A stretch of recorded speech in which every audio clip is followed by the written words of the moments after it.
அங்கக வேளாண்மையில் பூச்சி மேலாண்மை. இப்போ வந்து பூச்சி அப்படிங்கிறது நம்ம நிறைய வகுப்புகள்ல பேசியிருக்கோம். பயிருக்கு வந்து தீங்கு இழைக்கக்கூடிய பூச்சிகள் வந்து சாறு உஞ்சக்கூடிய பூச்சிகள் இருக்கு. அடுத்தது வந்து பாத்தீங்கன்னா வந்து இலையை வந்து கடிச்சு சேதம் விளைவிக்கக்கூடியது, இலையை கடிச்சு சாப்பிடக்கூடிய பூச்சிகள் இருக்கு. அடுத்தது வந்து துளையிட்டு சேதம் விளைவிக்கக்கூடியது, காய், பூ, தண்டு இதுங்களை வந்து துளையிட்டு சேதம் விளைவிக்கக்கூடியது. அடுத்தது வந்து வேரை தாக்கக்கூடிய பூச்சிகள். இந்த மாதிரியான 4 விதமான பூச்சிகள் நம்ம பயிர்ல வந்து நம்ம சாகுபடி செய்யக்கூடிய பயிர்ல வந்து சேதத்தை விளைவிக்கக்கூடியவை. இப்ப இந்த சாறு உறிஞ்சக்கூடிய பூச்சிகள் என்னென்ன?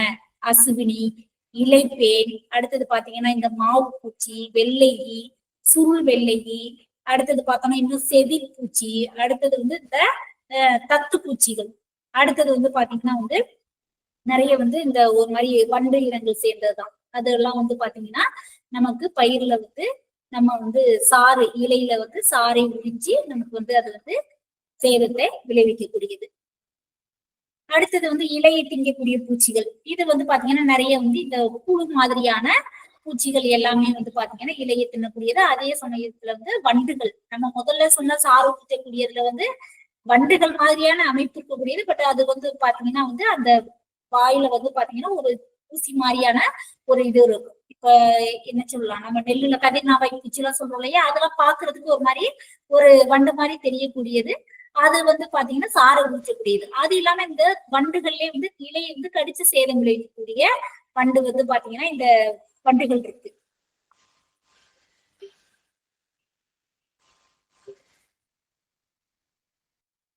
அந்த இலையை தின்னக்கூடிய பூச்சிகள் அப்படின்னு பார்த்தோம்னா இப்ப நம்ம இந்த புகையிலை புழு அப்படின்னு சொல்லுவோம். இது வந்து பாத்தீங்கன்னா நிறைய பயிர்களை வந்து சேதம் விளைவிக்கக்கூடியது. அதாவது வந்து நம்ம தானிய பயிரா இருக்கட்டும், காய்கறி பயிர்களா இருக்கட்டும், பழப்பயிர்களா இருக்கட்டும், பூப்பயிர்களா இருக்கட்டும், மரப்பயிர்கள் எல்லாத்துலயுமே வந்து பாத்தீங்கன்னா இந்த புகையிலை புழு அப்படிங்கிறது சேதத்தை விளைவிக்கக்கூடியது.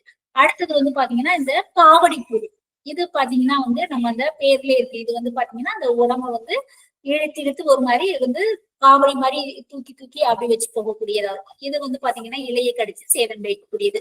அடுத்தது நிறைய பாத்தீங்கன்னா இந்த மாதிரி வந்து ரோம புழுக்கள்னு சொல்லுவோம். அதாவது வந்து பாத்தீங்கன்னா ரோம புழுக்கள் நிறைய இந்த மாதிரியான இப்ப வந்து நம்ம பயிர்கள்ல வந்து இலையை வந்து சாப்பிடக்கூடியது. அடுத்தது வந்து பட்டையுமே இப்ப வந்து முருங்கைகள்லாம் பாத்தீங்கன்னா அந்த பட்டையை வந்து முருங்கை பட்டையிலே உட்காந்துட்டு அதை கடிச்சு சேதம் விளைவிச்சு நமக்கு வந்து தீங்கிழைக்கக்கூடியவை. அடுத்தது வந்து பாத்தீங்கன்னா இந்த மாதிரி வண்டுகள் இதுக்குமே வந்து இலையை வந்து நமக்கு கடிச்சு சேதம் விளைவிக்கக்கூடியது. அதாவது வந்து பாத்தீங்கன்னா அந்த பூ வண்டு அப்படிங்கறதெல்லாம் சொல்லுவோம். அதெல்லாம் வந்து பாத்தீங்கன்னா வந்து இலைகள்ல வந்து ஒரு ஓரமா அரை வட்டமா விழிச்சு கடிச்சு வந்து சேதம் விளைவிக்கக்கூடியதா இருக்கும். இந்த மாதிரி வண்டுகள் எல்லாம் பாத்தீங்கன்னா நிறைய வந்து நம்ம கொடி வகை பயிர்கள், அதாவது வந்து இப்ப இந்த பரங்கி, கீர்க்கை, புடலை இதுல எல்லாம் பாத்தீங்கன்னா வந்து வட்ட வட்டமா வந்து ஓட்டைகள் போகும். இந்த மாதிரியான வண்டுகள், ஒரு சிறு வண்டு இதெல்லாமே வந்து நமக்கு பயிர்ல வந்து சேதத்தை வந்து இலையை வந்து கடிச்சு சேதம் விளைவிச்சு இருக்கக்கூடிய பூச்சிகள். அடுத்தது வந்து இந்த துளைப்பான்கள். இது வந்து பாத்தீங்கன்னா வந்து நம்ம பூவா இருக்கட்டும், இளம் தண்டுகளா இருக்கட்டும், அடுத்தது வந்து காய், பழம் இதுங்களை வந்து துளையிட்டு சேதம் விளைவிக்கக்கூடியவை. இப்போ வந்து பாத்தீங்கன்னா நம்ம அதுலயுமே வந்து இந்த புகையிலை புழுன்னு சொன்னோம் இல்லையா, ஏற்கனவே அது இலையையும் கடித்து சேதம் விளைவிக்கும். அதே சமயம் பாத்தீங்கன்னா காயிலையுமே வந்து ஓட்டையிட்டு சேதம் விளைவிக்கக்கூடியது. அடுத்தது வந்து அமெரிக்கன் காய் துளைப்பான் அப்படின்னு சொல்லுவோம். இதுவும் வந்து பாத்தீங்கன்னா இப்ப நம்ம தக்காளி, வெண்டை இதுலெல்லாம் வந்து பாத்தீங்கன்னா மிளகாய் இதுலெல்லாமே வந்து நம்ம பருத்தி இதுலெல்லாம் வந்து துளையிட்டு சேதம் விளைவிக்கக்கூடியது. அடுத்தது இந்த கிழங்கு வகைகள்லயுமே வந்து பாத்தீங்கன்னா துளைப்பான்கள் இருக்கக்கூடியது இருக்கு. அடுத்தது வந்து பாத்தீங்கன்னா இந்த கத்தரியில எல்லாம் பாத்தீங்கன்னா அந்த நுனி தண்டுலையும் பாத்தீங்கன்னா வந்து துளையிட்டு சேதம் விளைவிக்கும். அதே சமயம் காயிலையுமே வந்து துளையிட்டு சேதம் விளைவிக்கக்கூடியவை. இதெல்லாம் வந்து துளைப்பான் வகைகள். அடுத்தது வந்து நம்ம பயிர் வந்து மண்ணுக்கு மேல் பகுதியில இருக்கக்கூடிய தண்டு, இலை, பூ, காய் இதுல எப்படி சேதம் விளைவிக்குதோ அது மாதிரி வந்து பயிரோட வேர் பகுதியிலையும் வந்து சேதத்தை விளைவிக்கக்கூடிய பூச்சிகள் இருக்கு. அதுல வந்து பாத்தீங்கன்னா இப்ப இந்த வெள்ளை வேர் புழு அப்படிங்கிறதுலாம் வந்து பாத்தீங்கன்னா இப்ப நம்ம அந்த காண்டாமிருக வண்டோட ஒரு அந்த புழுப்பருவம் வந்து பாத்தீங்கன்னா நம்ம குப்பைக்கூழ்ல பார்ப்போம். அதோட ஒரு மினியேச்சர் சைஸா இருக்கக்கூடியதுதான் வந்து பாத்தீங்கன்னா இந்த வெள்ளை வேர் புழு அப்படிங்கிறது. இது வந்து நமக்கு வந்து பாத்தீங்கன்னா வந்து நம்ம மானாவாரி பகுதிகளில் வந்து பாத்தீங்கன்னா இப்ப நிலக்கடலை அதுலலாம் வந்து சேதம் விளைவிக்கக்கூடியது. அடுத்தது வந்து பாத்தீங்கன்னா கரும்பு இந்த பகுதிகள் எல்லாம் வந்து பாத்தீங்கன்னா வந்து இந்த வெள்ளை வேர்ப்புழு தாக்கம் நம்ம பார்க்கலாம். அடுத்தது வந்து பாத்தீங்கன்னா இந்த பூன்வண்டு சொன்னோம் இல்லையா, இதோட வளர்ந்த வண்டு பருவம் வந்து நமக்கு இலையை கடித்து சேதம் விளைவிக்கக்கூடியது. அதாவது வந்து ஒரு ஆங்கில எழுத்து டி வடிவத்துல வந்து இலையை வந்து கோணத்துல வந்து கட் பண்ணும். அதே அதோட புழு பருவம் இருக்கு இல்லையா, அந்த புழு பருவம் பாத்தீங்கன்னா வந்து நமக்கு வந்து வேரை வந்து சேதம் விளைவிக்கக்கூடியது. இந்த வெள்ளை வேர் புழுவும் அதே மாதிரிதான், அதோட புழு பருவம் வந்து மண்ணுக்கடியில இருந்து நமக்கு வேறு சேதம் விளைவிக்கக்கூடியது. இதே அதோட வளர்ந்த வண்டுகள் பாத்தீங்கன்னா நமக்கு வந்து இலையை கடித்து சேதம் விளைவிக்கும். அடுத்தது பாத்தீங்கன்னா வந்து கரையான், இது நம்ம வந்து பயிர்கள்ல வந்து வேற வந்து சேதம் விளைவிக்கக்கூடியவை.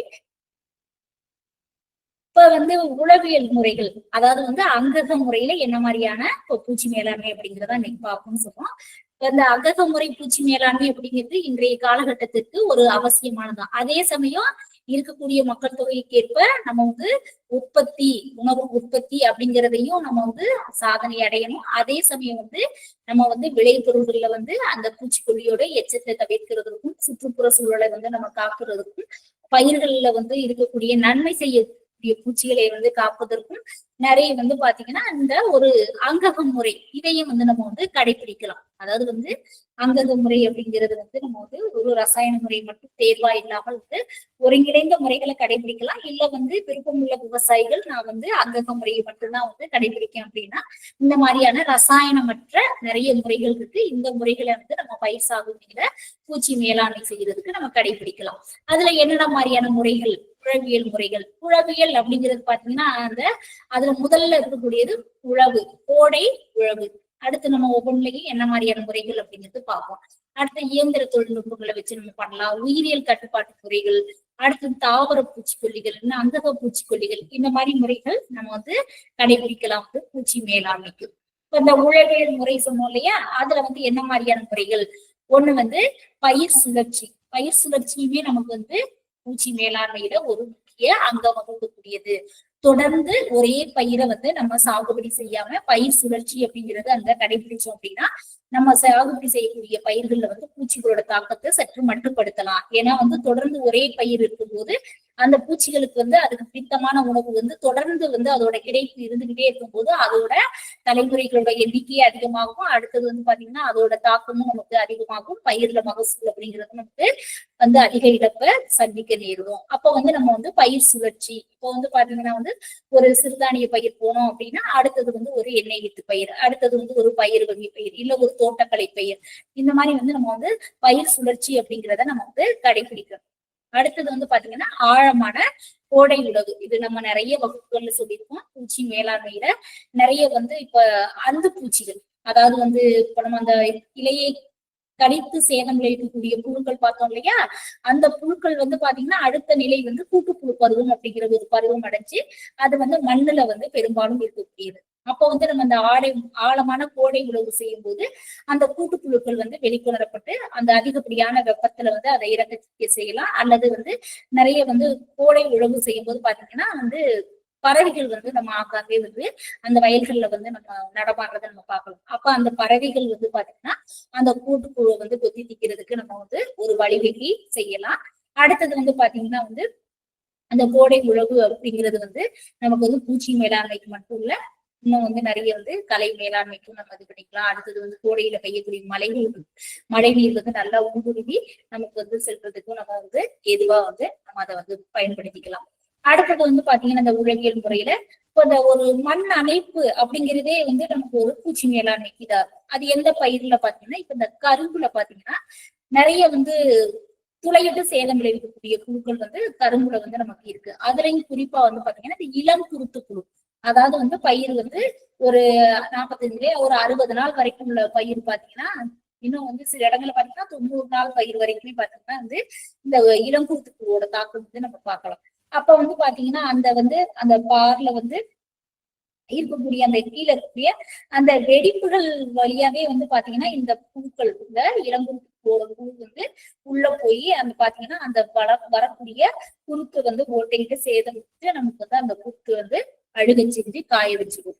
அப்போ வந்து நம்ம வந்து அந்த மண் அணைப்பு அப்படிங்கிறது செய்யும் போது பார்த்தோம்னா அப்போ வந்து அந்த வந்து புழு வந்து நமக்கு வந்து அந்த கரும்பு வந்து போய் சேதம் வந்து அந்த சிறு தண்டை வந்து சேதம் விளைவிக்கிறத நம்ம வந்து கொஞ்சம் குறைக்கலாம். அடுத்தது வந்து பாத்தீங்கன்னா அதுவும் குறிப்பா வந்து பாத்தீங்கன்னா அந்த அந்துப்பூச்சிகள் அப்படிங்கிறது வந்து பாத்தீங்கன்னா நம்ம அந்த கரும்போட அந்த அடிப்பகுதி மண்ணுல சேர்ந்து இருக்கக்கூடிய அந்த பகுதியில தான் வந்து அந்த அப்புச்சி வந்து முட்டை வைக்கும். அதுல இருந்து வரக்கூடிய புழுக்கள் தான் வந்து நமக்கு வந்து அந்த இளம் செடியை வந்து துளையிட்டு போய் வந்து சேதம் விளைவிக்கக்கூடியது. அப்ப அந்த மண் அணைப்பு அப்படிங்கிறது அந்த பகுதி வந்து வெளியில தெரியாம வந்து மண் அணைப்பு செய்யும் போது அந்த அந்துப்பூச்சி வந்து அந்த இடத்துல வந்து முட்டையிடுவதை வந்து நம்ம கொஞ்சம் தவிர்க்க முடியும். அடுத்தது வந்து பயிர் கழிவு அகற்றி அழிக்கிறது. பயிர் கழிவு அப்படிங்கிறது வந்து பாத்தீங்கன்னா பொதுவா வந்து நம்ம வந்து முறையான பயிர்க்கழிவு மேலாண்மை அப்படிங்கிறது நம்ம வந்து அதை வந்து ஒரு மக்க வச்சு நம்ம வந்து பயிர் சாகுபடியில நம்ம பயன்படுத்தலாம். அடுத்தது வந்து பாத்தீங்கன்னா அங்கேயே வந்து நமக்கு வந்து மண் ஈரப்பதம் வந்து தக்க வைக்கிறதுக்கு வந்து நம்ம நிலம் ஊர்வையாவும் பயன்படுத்தலாம். ஆனால் அந்த இடங்கள்ல என்ன மாதிரினா இப்போ வந்து பூச்சியோட தாக்கம் இருந்தது. அதுல இப்போ வந்து குறிப்பா வந்து நெல்லு எல்லாம் பாத்தீங்கன்னா இப்ப ஆணை கொம்பு அதெல்லாம் சொன்னோம்னா அதோட கூட்டுப்புழு பருவம் பாத்தீங்கன்னா அந்த காய்ந்த அந்த தண்டுகள்லயே தட்டைகள்லயே இருக்கக்கூடியதா இருக்கும். அப்ப அந்த மாதிரியான பூச்சி தாக்கம் எல்லாம் இருக்கும்போது பாத்தீங்கன்னா அந்த ஒரு பயிர் கழிவுகளை வந்து நம்ம முறையா அப்புறப்படுத்திட்டு நம்ம இது பண்ணலாம். ஏன்னா திரும்ப வந்து அந்த பூச்சியோட தாக்கம் வந்து நம்ம அடுத்து நெற்பயிர் போகும்போது வராம இருக்கிறதுக்கு தாக்கம் இருந்தது அப்படின்னா அந்த பயிர் கழிவுகளை வந்து நம்ம முறையா அகற்றணும். அடுத்தது வந்து விதைக்கும் தருணம் அப்படிங்கிறது பாத்தீங்கன்னா இப்போ வந்து ஒரு முன் பட்டத்திலேயே வந்து கொஞ்சம் முன்கூட்டியே விதைக்கிறது. இப்போ வந்து பாத்தீங்கன்னா இந்த சோளத்துல எல்லாம் பாத்தீங்கன்னா வந்து இந்த பூப்பி இதோட தாக்கம் வந்து பாத்தீங்கன்னா கொஞ்சம் அதிகமா இருக்கும். அப்போ வந்து பாத்தீங்கன்னா அதெல்லாம் வந்து கொஞ்சம் விதை பருவத்துக்கு ஒரு வாரம் ஒரு 10 நாள் முன்கூட்டியே நம்ம வந்து செய்யும் போது பாத்தீங்கன்னா அந்த பூச்சியோட தாக்கத்துல இருந்து கொஞ்சம் தவிர்க்க முடியும். அடுத்தது வந்து இந்த உழவியல் முறைகள்ல பாத்தீங்கன்னா கவர்ச்சி பயிர்கள், அதாவது வந்து பொறிப்பயிர். இப்போ வந்து கவர்ச்சி பயிரும் சொல்லலாம், விளக்கும் பயிர்களும் சொல்லலாம். இது வந்து நம்ம கவர்ச்சி பயிர்கள் அப்படிங்கிறது பாத்தீங்கன்னா நிறைய வகுப்புகள்ல பார்த்திருப்போம். இப்போ நம்ம அந்த இலைக்கு அடுத்து சேதம் விளைவிக்கக்கூடிய நிறைய பயிர்களை வந்து சேதம் விளைவிக்கு சொல்றோம் இல்லையா? அதாவது வந்து தானிய பயிர்களா இருக்கட்டும், பழ பயிர்களா இருக்கட்டும், காய்கறி பயிர்களா இருக்கட்டும், அடுத்தது வந்து இப்போ மலர் பயிர்களா இருக்கட்டும், அதெல்லாம் வந்து பாத்தீங்கன்னா இந்த புகையிலை புழு சொன்னோம் இல்லையா? முதல்ல காமிச்ச அந்த புழு வந்து நிறைய வந்து பயிர்களை சேதம் விளைவிக்கக்கூடியது. ஆனால் இவ்வளவு பயிர்களை வந்து அது சேதம் விளைவிச்சாலும் அது ரொம்ப வந்து அதுக்கு பிடித்தமானது பாத்தீங்கன்னா நம்ம அந்த ஆமணக்கு. அப்ப வந்து நம்ம வந்து இந்த காய்கறி பயிரா இருக்கும், இப்ப வந்து குறிப்பா வந்து தக்காளி இல்லது வந்து மிளகாய், வெண்டை, அடுத்தது வந்து பாத்தீங்கன்னா நம்ம பருத்தி இந்த மாதிரி இதுக்கெல்லாம் வந்து பாத்தீங்கன்னா இந்த பொறிப்பயிரா வந்து நம்ம வந்து ஆமணக்கு இது வந்து நம்ம வந்து இது பண்ணலாம். பொறிப்பயிர் பரப்பு பயிரா வந்து நம்ம வந்து பயிர் பண்ணலாம். அப்படி பயிர் பண்ணும் போது பாத்தீங்கன்னா வந்து நமக்கு வந்து அதுல வந்து அந்த பூச்சிகள் வந்து முட்டை குவியல்கள்ல இடும். அப்ப வந்து அதுல வந்து அந்த இலை வந்து ஒரு மாதிரி பேப்பரா மாறுது. நம்ம வந்து கூர்ந்து கவனிச்சுட்டு இருந்தேன்னே தெரியும். சின்ன பிஞ்சா வந்து ஒரு மாதிரி வந்து அந்த பச்சையில் இழக்கப்பட்டு இலை வந்து பேப்பரா தெரிஞ்சதுனாலே அந்த ஆமணக்கு இலையை பின்னாடி போய் திருப்பி பார்த்தோம்னா அங்க பாத்தீங்கன்னா ஒரு ஆயிரக்கணக்குல இருக்கும். அதாவது வந்து குறைந்தது பாத்தீங்கன்னா ஒரு 650 இருந்து ஒரு 850 எண்ணிக்கையில வந்து பாத்தீங்கன்னா வந்து அந்த சின்ன தலையோட இருக்கக்கூடிய நிறைய புழுக்கள் வந்து அந்த முட்டை குடிய சேர்ந்து வெளிவந்து அங்க இருக்கிறத பார்க்கலாம். அதுக்கப்புறம் தான் பாத்தீங்கன்னா அடுத்தது ஒரு மாதிரி 100 மாதிரி விட்டு இறங்கி இறங்கி கீழே வந்து அடுத்தடுத்த மண்ணில் வந்து அடுத்தடுத்த பயிர்களுக்கு போய் சேதம் விளைவிக்கக்கூடியதாகும். அப்ப வந்து நம்ம வந்து இந்த மாதிரி வந்து ஆமணக்கு வந்து பொறிப்பயிரா வச்சு நம்ம வந்து இந்த முட்டை குவியல்களை நம்ம வந்து இலையை திருப்பி திருப்பி பார்த்து நம்ம இது பண்ணுவோம். பட் வந்து அந்த புழுப்பருவம் பாத்தீங்கன்னா அந்த எங்க இலை வந்து பேப்பரா ஆகுதோ அங்க வந்து பாத்தீங்கன்னா வந்து நம்ம அது வந்து அந்த இலையை மட்டும் கிள்ளி வந்து நம்ம அப்புறப்படுத்தும் போது வந்து நூற்றுக்கணக்கான புழுக்களை வந்து நம்ம வந்து ஆரம்ப நிலையிலேயே வந்து நம்ம வந்து அழிக்க முடியும். அடுத்தது வந்து பாத்தீங்கன்னா நம்ம இந்த செண்டுமல்லி இது வந்து பாத்தீங்கன்னா அந்த அமெரிக்கன் காய்த்தலைவன் ஹெலிகோவர்பா அப்படின்னு சொல்றோம். அதுவும் வந்து எப்படி இந்த புகையிலை புழு வந்து பல பயிர்களை தாக்குதோ அது மாதிரி அந்த அமெரிக்கன் காய்த்துளைப்பான் அப்படிங்கிறதும் நமக்கு காய்கறி பயிர்களா இருக்கட்டும், பல பயிர்களா இருக்கட்டும், அடுத்தது வந்து பாத்தீங்கன்னா நம்ம பருத்தி இது எல்லாமே வந்து சேதம் விளைவிக்கக்கூடியது இந்த அமெரிக்கன். வெண்டைக்காய் அதுல எல்லாமே அதிகமா வந்து சேதம் விளைவிக்கக்கூடியது அமெரிக்கன் காய்த்தலைப்பான்.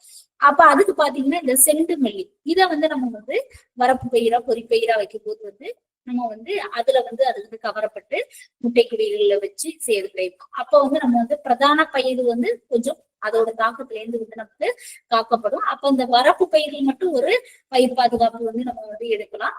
அதுல வந்து நம்ம வந்து பயிர்கள் வந்து சேதம் வந்து பிரதான பயிருக்கு வந்து நமக்கு ஏற்படுத்த சேதத்தை வந்து நம்ம குறைக்கலாம். அடுத்தது உழவியல் முறையில எதிர்ப்பு திறன் கொண்ட ரகங்கள். இப்போ வந்து பாத்தீங்கன்னா நிறைய வந்து ரகங்கள் வந்து நம்ம அன்னைக்கு நெல்லுல கூட பார்த்தோம். இப்போ வந்து புகையான எதிர்ப்பு ஆணை குஞ்சுக்கு எதிர்ப்பு திறன் அது மாதிரி ஒவ்வொரு பயிர்களையும் வந்து பாத்தீங்கன்னா ஒரு சில பூச்சிகளுக்கு வந்து எதிர்ப்பு திறன் உள்ள ரகங்கள் இருக்கும். ஆனா எதிர்ப்பு திறன் உள்ள ரகங்கள் அப்படிங்கிறது அது வெளியிடக்கூடிய சமயத்துல இருக்கக்கூடிய எதிர்ப்பு திறன் வந்து நாட்பட்ட சமயத்துல பாத்தீங்கன்னா அது வந்து நிலவக்கூடிய அந்த சீதோஷ்ண நிலையை வந்து பாத்தீங்கன்னா அது கொஞ்சம் நீர்க்கம் ஆயிடும். நிறைய பார்த்தோம்னா வந்து இப்போ குறிப்பா வந்து இப்ப வம்பன் 8 அதெல்லாம் வம்பன் 11 பாத்தீங்கன்னா வந்து இப்ப நமக்கு அது வந்து ஒரு மஞ்சள் தேமல் நோய்க்கு எதிர்ப்பு திறன் உள்ள ரகம் தான். ஆனால் பாத்தீங்கன்னா நம்ம அந்த கோடையில வந்து அது வந்து கொஞ்சம் தாக்குதலுக்கு உட்படுது. இதே வந்து பாத்தீங்கன்னா மத்த பருவத்துல வந்து அது வந்து இந்த மஞ்சள் தேமல் நோய்க்கு அதிகமா தாக்குதலுக்கு உட்படுவதில்லை, எதிர்ப்பு திறன் உள்ளதா இருக்கு.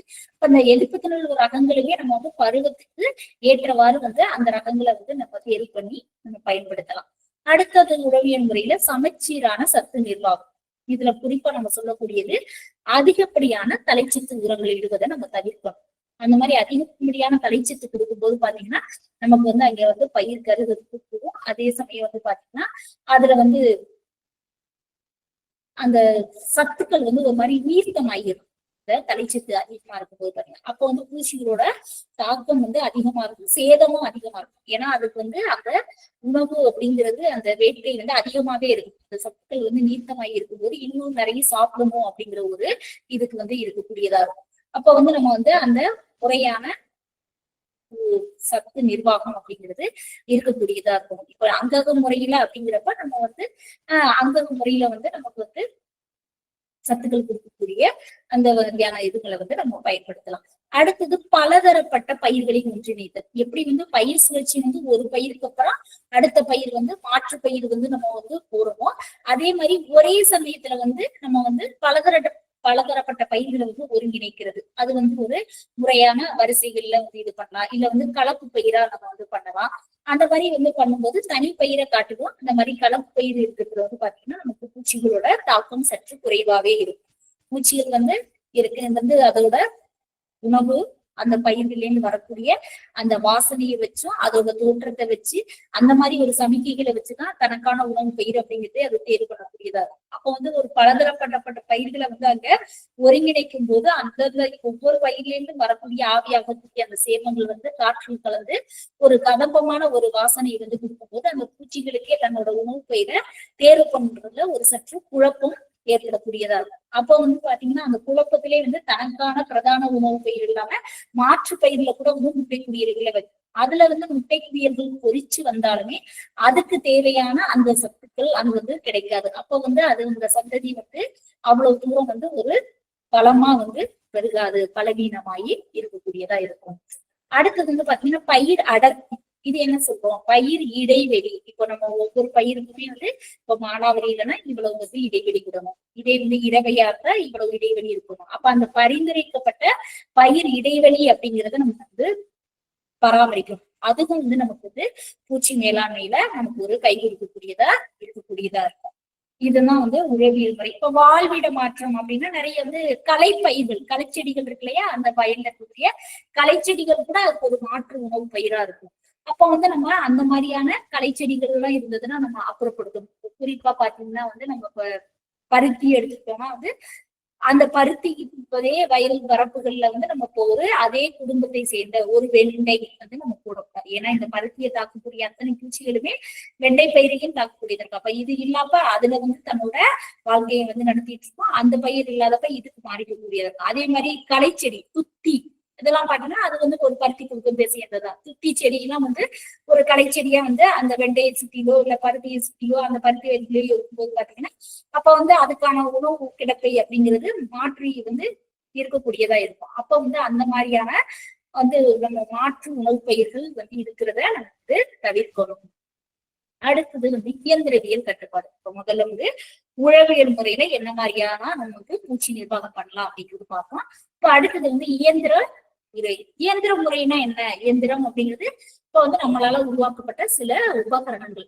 அதாவது நாமளே நம்மளோட கைகளே வந்து ஒரு ஒரு இயந்திரமாவே நம்ம வந்து இது பண்ணலாம். இப்போ வந்து பாத்தீங்கன்னா வந்து புழுக்களை வந்து கைகளால் சேகரித்தல். இது வந்து ஒரு பெரிய அளவுல வந்து நம்ம வயல்ல வந்து கைகளால சேகரித்து அளிக்கிறது ஒரு சாத்தியமாகக்கூடியது இல்லை. ஆனால் நம்ம கண்ணுல தென்படக்கூடிய ஒரு குட்டை குடியர்களையோ இல்ல வந்து புழுக்களையோ நம்ம வந்து பிடிச்சு நம்ம அப்புறப்படுத்தலாம். அதுல பாத்தீங்கன்னா இப்ப இந்த எல் பயிர் எல்லாம் பாத்தீங்கன்னா வந்து அதுல வந்து ஒரு ஒரு ஒத்த கொடுவு வச்சு ஒரு புழு வந்து பார்க்கலாம். நல்லா வந்து பெரிய புழுவாவே இருக்கும், பச்சை கலர்ல அப்படியே வந்து எல் செடி இலை கலர்ல இருக்கும். அதெல்லாம் நல்லாவே வந்து நமக்கு ஈஸியா வந்து பார்க்க முடியும். அப்ப அந்த மாதிரி பெரிய புழுக்கள் எல்லாம் வந்து நம்ம தென்படும் போது அதை வந்து நம்ம வந்து கையால சேகரிச்சு நம்ம வந்து அதை நசுக்கி நம்ம வந்து முறையா அப்புறப்படுத்தலாம். அடுத்தது வந்து பாத்தீங்கன்னா வந்து குச்சியால அடிக்கிறது. குச்சியால அடிக்கிறதுங்கிறதும் வந்து பாத்தீங்கன்னா இதை வந்து நம்ம வந்து பெரிய அளவுல பண்ண முடியாது. இப்போ வந்து பாத்தீங்கன்னா வந்து இப்போ வந்து நம்ம சொன்னோம் இல்லையா, இந்த வெட்டுக்கிளி இதெல்லாம் வந்து இப்ப வந்து வீட்டுல இருக்கக்கூடிய ஒரு சில அழகு செடிகள்லயோ வச்சிருக்கக்கூடிய சின்ன மரச்செடிகள்ல இந்த மாதிரி இருக்கிறதெல்லாம் வந்து நம்ம வந்து அதை வந்து நம்ம வந்து அப்புறப்படுத்தலாம். அடுத்தது வந்து மரங்களை வந்து குலுக்கி வந்து நம்ம அப்புறப்படுத்துறது. இப்ப அந்த வெள்ளை வேர்க்குழு சொன்னோம் இல்லையா, அந்த காண்டாமிருகத்தோட அந்த புழு மாதிரி சின்ன சைஸ்ல இருக்கக்கூடிய அந்த வெள்ளை வேர்க்குழு, அதோட தாய் வண்டுகள் பாத்தீங்கன்னா அந்த வேப்ப மரத்துலதான் வந்து பாத்தீங்கன்னா நிறைய வந்து சேகரமாகக்கூடியதா இருக்கும். அப்போ வந்து அந்த மாதிரியான மரங்கள்ல வந்து சேகரம் ஆயிருக்கக்கூடியதை நம்ம அந்த மரங்களை வந்து குலுக்கி அதை வந்து உலுக்கி கீழே விளைச்சிக்கி அதை வந்து நம்ம வந்து அப்புறப்படுத்தலாம். அடுத்தது வந்து பாத்தீங்கன்னா வந்து சலித்தல் மற்றும் கூட்டுதல், இதெல்லாம் வந்து நம்ம வந்து சேமிப்பு சேமிப்பு தானியத்துல ஏதாவது வண்டுகள் அந்த மாதிரிலாம் இருந்தா அதை வந்து நம்ம வந்து சலிச்சு அதை வந்து நம்ம வந்து அப்புறப்படுத்தலாம். அடுத்தது வந்து வயல்களுக்கு இடையே கயிறுகளை சுழற்றுது. இப்போ வந்து பாத்தீங்கன்னா நெல்லுல அன்னைக்கு நம்ம பார்த்தோம் இந்த கூண்டு பூ அப்படின்னு சொல்லிட்டு, அதாவது சின்ன சின்னதா வந்து அந்த குச்சிகளை வச்சு வந்து ஒரு மாதிரி பேக் மாதிரி செஞ்சுட்டு அதுக்குள்ள வந்து வந்து நம்ம இருக்கிறத பார்க்கலாம். இப்போ அதெல்லாம் வந்து நம்ம அந்த வரப்புல அந்த இந்த பக்கம் விட்டுட்டு கயிறு வச்சு இழுக்கிறது மூலம் அதை வந்து கீழே விட வச்சு அதை வடிய விட்டு நம்ம அதை வந்து அப்புறப்படுத்தலாம். அடுத்தது வந்து பாத்தீங்கன்னா அந்த மரங்கள்ல வந்து வளையல் வைக்கிறது. அந்த மாவு பூச்சி மாவுல எல்லாம் பாத்தீங்கன்னா அந்த தண்டுல வந்து அடித்தண்டுல வந்து மாவு பூச்சிகள், அப்ப வந்து நம்ம வந்து ஒரு இந்த ஒரு டின் இது வந்து நம்ம வந்து அந்த வளைய மாதிரி வந்து வைக்கும்போது அதை வந்து நம்ம அதுல வர்றதை தவிர்க்கலாம். அடுத்தது இந்த மாதுளை மாதுளை எல்லாம் பாத்தீங்கன்னா இந்த பழகி மாதுளை எல்லாம் பாத்தீங்கன்னா பழ ஈயோட சேதம் வந்து நம்ம இது பண்ணலாம்.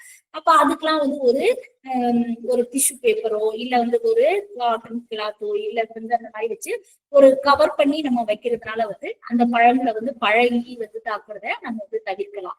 அடுத்தது வந்து வயலை சுற்றி வந்து புளி வெட்டி வைக்கிறது வந்து பாத்தீங்கன்னா இந்த படைப்புழு அப்படிங்கிறது பாத்தீங்கன்னா இப்போ வந்து இப்ப அந்த நெல்லுகள் எல்லாம் பாத்தீங்கன்னா குறிப்பா ராமநாடு சிவகங்கை பகுதிகள் எல்லாம் பாத்தீங்கன்னா இந்த ஒரு படைப்புழு அப்படிங்கிறது பாத்தீங்கன்னா நைட்டு வேலைகள்ல வந்து ஃபுல்லா வந்து பயிரை வந்து கட் பண்ணிட்டு அடுத்து பாத்தீங்கன்னா அடுத்தடுத்த வயல்களுக்கு வந்து அப்படியே வந்து படையெடுத்து செல்லக்கூடியது. அதே வந்து நம்ம அந்த நிலக்கடலையில பாத்தீங்கன்னா அந்த சிவப்பு கம்பளி புழு இது எல்லாமே வந்து பாத்தீங்கன்னா ஒரு வயல்ல வந்து ஃபுல்லா அந்த இலை நரம்பு மட்டும்தான் இருக்கும்.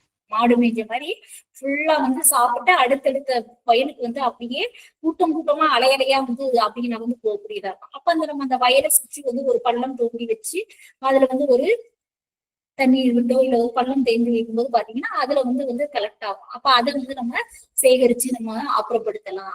அடுத்தது வந்து இந்த மரத்தை சுத்தி இந்த எலி இப்ப தென்னை அதுக்கெல்லாம் பாத்தீங்கன்னா வந்து இப்போ வந்து நம்ம சுத்தில வந்து ஒரு டின் ஷீட்டு அந்த மாதிரிலாம் வந்து சுத்தி வைக்கிறதுனால இந்த அணில் எலி இது வந்து நமக்கு போயிட்டு வந்து நம்ம மரத்துல வந்து தேங்காயை வந்து சேதப்படுத்துறத நம்ம வந்து தவிர்க்கலாம். இன்னும் நிறைய இடங்கள்ல பார்த்தா நம்ம மேலோட புல் வேலி மாதிரியே மரத்தை சுத்தி பார்த்தோம்னா அந்த ஒரு சும்மா இப்ப நம்ம கருவேல முட்டோ இல்ல வந்து ஈஞ்ச முட்டோ இந்த மாதிரி முட்டு வந்து மரத்தை சுத்தி கூட நம்ம வந்து கட்டி வைக்க முடியும். இதெல்லாம் வந்து இயந்திர முறை கட்டுப்பாடு. அடுத்தது வந்து இயற்பியல் முறை. இயற்பியல் முறை அப்படின்னா என்ன, அதாவது வந்து ஒரு வெளிச்சம் இதை வச்சு நம்ம பயன்படுத்தி பூச்சிகளை கட்டுப்படுத்தலாம். ஒரு சத்தம் அதை வச்சு நம்ம இது பண்ண முடியும். அடுத்தது வந்து வெப்பம், அடுத்தது வந்து ஈரப்பதத்தை மாற்றி அமைக்கிறதுனால இந்த மாதிரி வந்து நிறைய வந்து முறைகள் இருக்கு. அதுல வந்து பாத்தீங்கன்னா இப்ப வந்து ஒளி அப்படிங்கிறது சூரிய ஒளியை உணர்த்துதல். இப்போ வந்து நம்ம சேமிப்பு பூச்சிகள் அதாவது வந்து சேமிப்பு கிடங்குல வரக்கூடிய இந்த பயிர் வண்டுகள் இதெல்லாம் பாத்தீங்கன்னா வந்து ஒரு நல்ல வெயில்ல வந்து நம்ம தானியங்களை உலர்த்தி இது பண்ணும்போது இப்ப அது குறிப்பா பாத்தீங்கன்னா நம்ம பாரம்பரிய முறையிலே ஒரு நல்ல அமாவாசை அன்னைக்கு வந்து நம்ம காய வச்சு எடுக்க முடியும். அன்னைக்குதான் பாத்தீங்கன்னா அதிகப்படியான அந்த ஒரு வெப்பம் அப்படிங்கிறது இருக்கு. அப்ப வந்து அதுல வந்து ஏதாவது பூச்சிகள் சேதம் இருந்தது அப்படின்னா அதை வந்து நம்ம வந்து குறைக்க முடியும். அடுத்தது மிக குறைந்த வெப்பம், அதாவது வந்து இப்ப குளிர்பதன அறைகளை சேமிக்கிறது. இப்ப கோல்டு ஸ்டோரேஜ் சொல்றோம் இல்லையா, அப்ப இந்த உருளைக்கிழங்கு அதெல்லாம் பார்த்தீங்கன்னா அதுல வந்து அந்த பூச்சியோட தாக்கம் வந்து இருக்கக்கூடியதா இருக்கும். அப்ப அதெல்லாம் வந்து நம்ம வந்து அந்த ஒரு குளிர்பதன அறையில வந்து சேமிக்கிறதுனால அந்த பூச்சியோட தாக்கம் வந்து அதுல வர்றதை வந்து நம்ம வந்து தவிர்க்கலாம். அடுத்தது வந்து பாத்தீங்கன்னா ஈரப்பதம். குறிப்பா வந்து சேமிப்பு தானியங்கள் வந்து 8% வந்து ஈரப்பதம் இருக்கிற மாதிரி நம்ம வந்து காய வச்சு அதை வந்து சேமித்தால் நம்ம வந்து அதுல வந்து பூச்சி அது மட்டும் இல்லாம மற்ற பூஞ்சான தொற்றுகள் வர்றதையும் நம்ம வந்து கொஞ்சம் தவிர்க்க முடியும். அதை வந்து அதாவது வந்து பாத்தீங்கன்னா அந்த ஒரு கலகலங்கிற ஒரு சத்தம் வந்து இருக்கக்கூடியதா இருக்கும். அந்த அளவுக்கு வந்து நம்ம நல்லா காய வச்சு நம்ம வந்து ஒரு 8% வரைக்கும் ஈரப்பதம் இருக்கிற மாதிரி நம்ம வந்து சேமிக்கலாம். அடுத்தது வந்து தீ எரியல் முறை. இதெல்லாம் வந்து ஒரு சின்ன இப்ப மரம் முருங்கை மரமே வச்சுக்கோங்க. அதுல வந்து பாத்தீங்கன்னா அந்த பட்டை சுத்திலி கீழே வந்து பாத்தீங்கன்னா வந்து இந்த ரோமப்புழுக்கள், எரிப்பூச்சி சொல்லுவாங்க, அரிப்பூச்சி அந்த மாதிரி இருக்கும். அதெல்லாம் வந்து பாத்தீங்கன்னா ஒரு தீப்பந்தம் மூலம் வந்து அதை வந்து நம்ம வந்து அப்புறப்படுத்தலாம். அடுத்தது சுடு தண்ணீர் முறை. இது வந்து நம்ம வந்து தனியா இது பண்ண முடியாது. இதுக்கு தனியா ஏரேட்டட் ஸ்டீம் தெரப்பி அப்படின்னு ஒரு இயந்திரம் இருக்கு. இதுல வந்து பாத்தீங்கன்னா இந்த கரும்பு செதில் பூச்சி, சாறு உஞ்சக்கூடிய பூச்சி கரும்புல பாத்தீங்கன்னா அப்படியே ஆமாவோடு கவுந்த மாதிரி மினியேச்சர் சைஸ்ல வந்து இருந்து உள்ள அதை இப்படி பேத்து பாத்தீங்கன்னா உள்ள வந்து கால்கள் வந்து இப்படி நம்ம வந்து அசைகிறத நம்ம பார்க்கலாம். அந்த செதில் பூச்சிகள் எல்லாம் நம்ம கட்டுப்படுத்துறதுக்கு வந்து இந்த சுடு தண்ணீர் முறைகள் இந்த ஒரு அதாவது நீராவி இதுல வந்து அதை வந்து நம்ம வந்து நேர்த்தி செஞ்சு நம்ம வந்து போடலாம். அடுத்தது ஒலி எழுப்புதல். இதெல்லாம் வந்து இப்ப வந்து ஒரு ஏரியா பகுதியில நம்ம பறவைகள் மானாவாரி பகுதிகள்ல பாத்தீங்கன்னா நமக்கு வந்து தானியங்களை வந்து சேதம் வைத்து நிறைய பறவைகளால சேதங்கள் இருக்கும். அப்ப அங்கெல்லாம் வந்து இந்த மாதிரி வந்து ஒரு வந்து ஒலி சத்தம் இது பண்றது மூலம் வந்து அதுங்களை நம்ம வந்து விரட்டி அடிக்கலாம். அடுத்தது வந்து ஒலியை பயன்படுத்துதல். அதான் அந்த விளக்கு பொறி சொல்றோம் இல்லையா, விளக்கு பொறியெல்லாம் வச்சு நம்ம வந்து அந்த பூச்சிகளை வந்து கவர்ந்து நம்ம அழிக்கலாம். இந்த விளக்கு பொறி வைக்கும் போது மட்டும் நம்ம கவனத்துல வச்சிருக்க வேண்டியது, இரவு வந்து 11 மணிக்கு மேல வந்து ஆஃப் பண்ணிடணும். அதுக்கு மேல நன்மை செய்யக்கூடிய பூச்சிகள் அங்க வந்து கவரப்படக்கூடியதா இருக்கும். அப்போ ஒரு 6 to 11 அது வரைக்கும் வந்து நம்ம வந்து விளக்கு பொறி வச்சு நம்ம வந்து கவர்ந்து இது பண்ணலாம். அடுத்தது வந்து அங்ககு முறையில உயிரியல் கட்டுப்பாட்டு முறைகள். அதாவது வந்து உயிருள்ள வந்து ஒரு காரணிகளை வந்து பயன்படுத்தலாம். அதாவது ஈரை விழுங்கிகள், ஒட்டுண்ணிகள், இது ரெண்டுமே வந்து நன்மை செய்யக்கூடிய பூச்சிகள் தான். நம்ம பயிர் சாகுபடியில வந்து பயிருக்கு எப்படி தீங்கிழைக்கக்கூடிய பூச்சிகள் இருக்கோ அது மாதிரி வந்து அந்த தீங்கிழைக்கக்கூடிய பூச்சிகளை வந்து சாப்பிடக்கூடிய நன்மை செய்யக்கூடிய பூச்சிகள் இருக்கக்கூடியதா இருக்கும்.